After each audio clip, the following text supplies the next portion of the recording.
大家好，我是小杨。1999年上映的《黑客帝国》不同于以往任何人所见过的形式。当然，你了解赛博朋克，读过哲学教科书，或者日本动漫、功夫电影的粉丝，那么恭喜你将看到所有那些东西，这些元素被添加到电影的戏份中。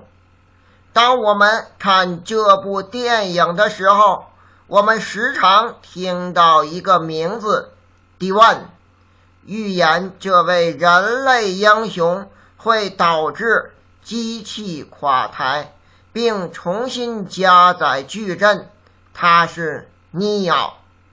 没有错。然而一个微弱的声音说道，那个其实是我也是。他的名字就是史密斯特工，冷酷凶残憎恶人类的机器程序，而且他试图阻止尼奥的拯救行为。然而他也是让母体毁灭的重要力量，为人类最终的自由做出卓绝贡献。但在此之前，请你点那个红色关注按钮，红色药丸正下方正是视频开始的时候。哈哈哈。让我们回顾一下三部曲中史密斯特工到底说了什么。在第一部电影中，史密斯遇到了托马斯·安德森，代号为尼奥的黑客。尼奥对自己的工作非常失望，尼奥的本真让他收到了神秘的信息，而墨菲斯完全颠覆了尼奥的想法。当尼奥得知这个世界是计算机模拟的，人类被机器奴役，使用矩阵保持人类顺从，机器收集人的生物电作为能量，谁有能力超越这个矩阵的规律，他将成为史诗般的救世主。在第二部电影中，构架师对尼奥的解释，在一段载入史册独白的事件之一，尼奥的特殊地位是机器总体规划的一部分。比如我们将数字相除，当它不能除尽时会有余数。D1 基本上是所有这些余数之和。构架师在重新加载的矩阵中说道，你是不可避免的异常程序的集合体。D1 也就是一个大数字球，大 bug。而造物主也知道这是不可避免的，于是就利用这个 bug 来为机器升级。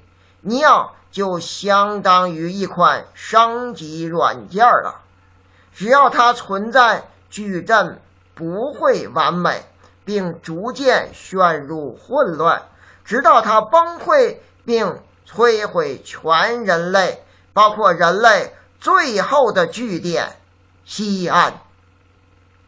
为了允许矩阵重新加载，让一切变得完美和稳定，最终尼奥回到源头与流氓病毒史密斯战斗。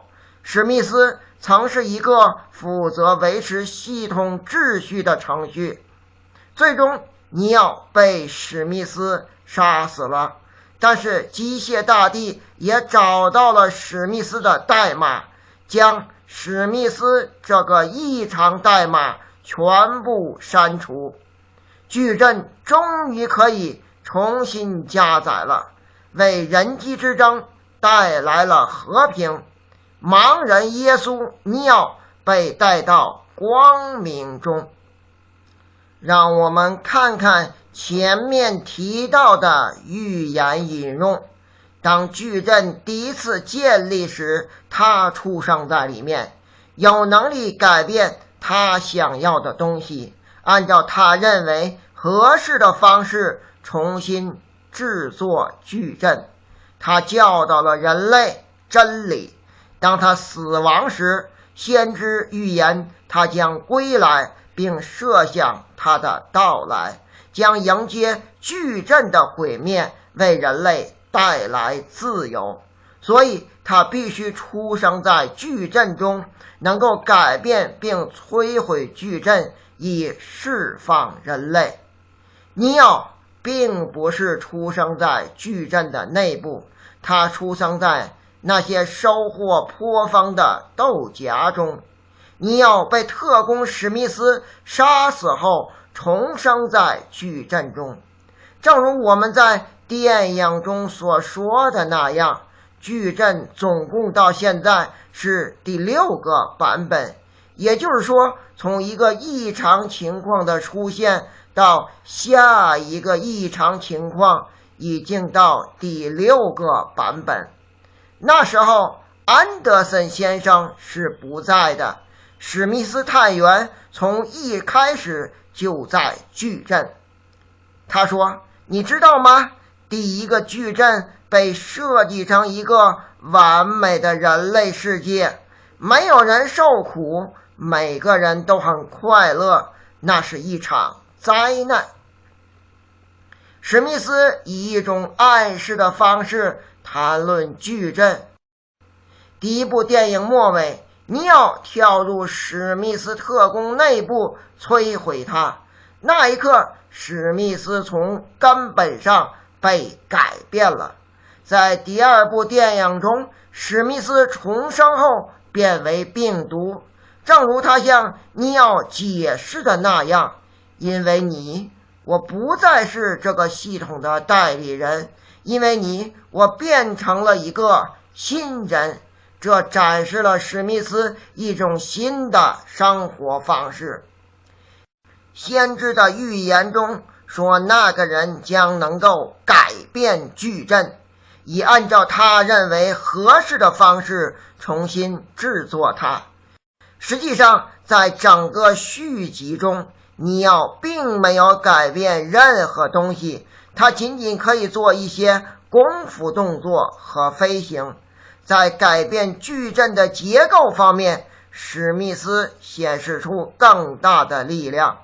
当史密斯与尼奥作战的时候，对矩阵的改变，他拥有至高无上的能力，改变了矩阵内的所有人，变成了他的模样。正如史密斯自己所说的话，你喜欢我对这个地方所做的一切吗？第1部电影结束时，尼奥跳入了史密斯的体内，将自己的一部分代码复制到史密斯身上。所以有人说，尼奥导致了史密斯的超能力。但事实决定，一个人的品质是基于他的能力，仍然基于一个建立在规则之上的世界。机器只是一系列的0和1的运算，所以他们当然受他们的编程规则。这是大家看到的真理。然而死去的史密斯在殷殷叫屈，他也是第6代矩阵的受害者。作为特工，他在做自己不想做的事情，杀掉所有矩阵中的异常程序。他甚至拔掉耳机，耳机是连接母体。在审问墨菲斯的时候，他解释逃离矩阵的愿望。我必须离开这里，我必须得到自由。他没有戴耳机，其他特工一起进来看他。耳机是一个旨在确保安全的程序，矩阵将它与母体直接连接起来。它出现在这里好像耍流氓似的。事实上，史密斯能够违反规则，并采取拔掉他的耳机的行为，表明他有很强的排斥能力。尼奥将自己从机器上传到矩阵中。尼奥和史密斯史诗级般的战斗结果，战斗结束时，史密斯看上去要胜利了。他将尼奥同化为史密斯的克隆，但是史密斯克隆时暴露了身份信息，随后所有史密斯都炸了，崩溃了。战斗结束时，矩阵仍然安好无损。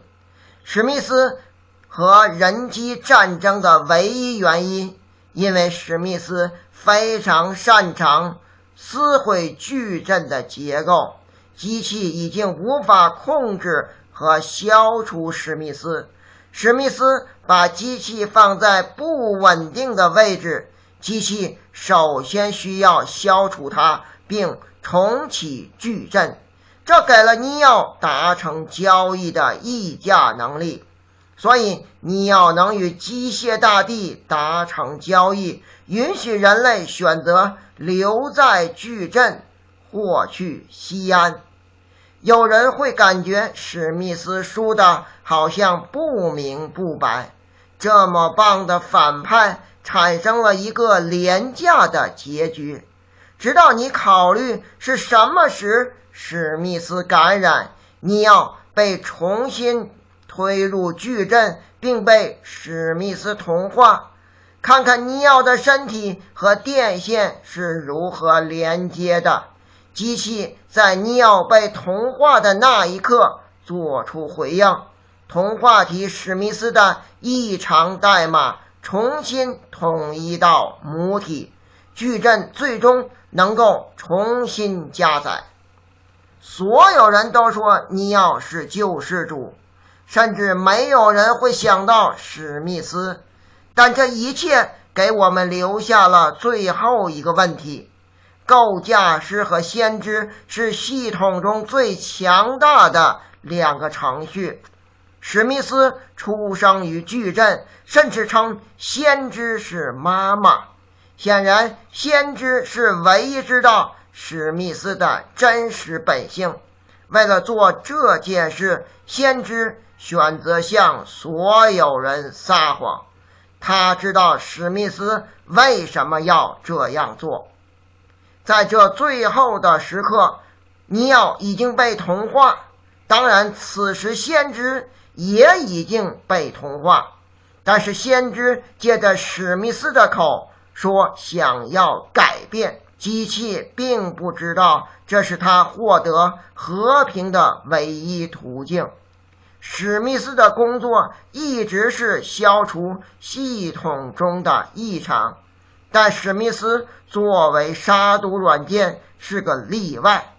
构架师和先知允许史密斯威胁到矩阵，以便使机械大帝达成和平的让步。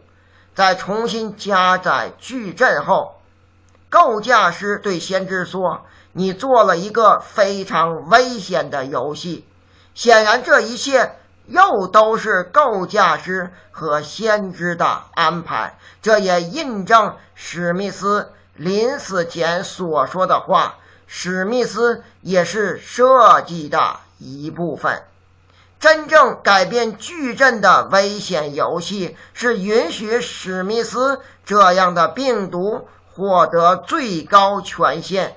先知在掩盖真相方面做得很好，因为他把我们所有人都骗过去了。史密斯探员用全体人类的生死作为矩阵升级改变的筹码，真有你的！好，今天的节目就到这里，谢谢大家。